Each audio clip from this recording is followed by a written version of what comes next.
First of all, I'm really blissfully happy to be here because it means after 2 long years we finally managed to finish the project, and it's kind of about to end. We did it. It seems that it works. And we survived. So I think we can call it a success. Today I would like to not simply summarize our activities, but rather to speak about what we have learned, how we have changed, and what this experience has given to us. So from the Polish point of view, the project has been an extraordinary and truly unique event. It gave us the opportunity to build a story of the region together with all the complexity, with all its similarities and differences. We are, of course, professional historians. We all know the history of Europe, in theory. That's our field. But to be honest, this knowledge often remains very superficial. It is usually limited to the national perspective in which we are educated.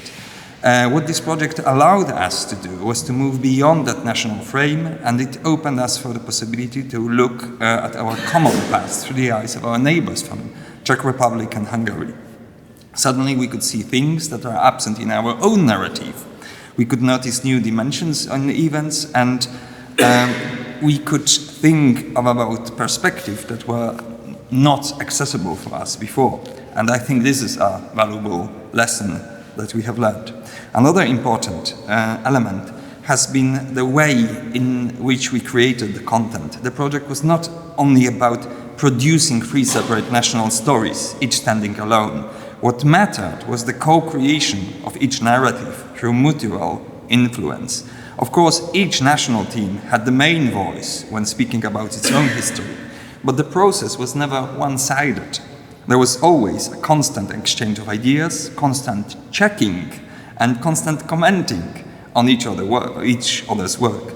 This exchange was particularly important when we touched on sensitive and sometimes painful aspects of the common past. In such cases, it was crucial to maintain an academic standard of debate and to ensure that every decision was discussed together. The map of places of memory and the catalogue were developed, therefore, and shaped by multinational team working side by side. What I wanted to stress out is that at the same time, preserving national distinctiveness was essential. Even through every step was discussed jointly, the 3 narratives remain distinct and specific. And this is something that we value very highly. To erase differences and to impose one uniform version of truth about the past would have been a serious mistake. It would have brought us dangerously close to Orwellian dystopia, and we wouldn't like to do that. Our goal was never to unify, but to understand. Differences and in a different perspective are natural. They come from a cultural variety. They also come from the very nature of the historical events themselves, which often unfolded differently in different parts and different regions. What matters is to see those differences, to compare them, and to notice the similarities that exist at the same time. It is exactly this interplay that gives our region its specificity.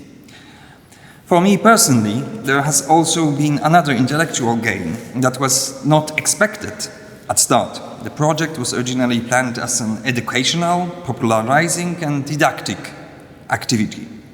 Yet it also became something more. It became a kind of laboratory for research reflections. Working together on both the concept and the content gave us the chance to observe how scholars from different backgrounds approach the same material. And what we discovered is that cultural differences affect not only interpretations, but also the very way in which we work with sources and formulate conclusions. So historians, of course, are well aware that there are major contrasts between entire historiographical traditions.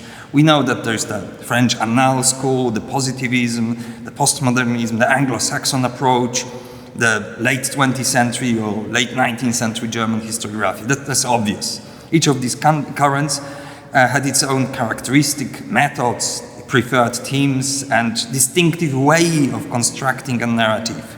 It is easy to imagine that Leopold Ranke, Mark Bloch, Eric Hobsbawm, or Hayden White, even if given the same sources, would probably tell a very different story.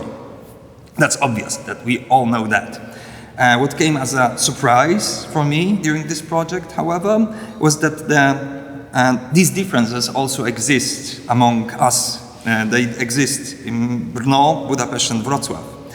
They may not be as dramatic and as visible and evident, but they matter. And they are far from being negligible.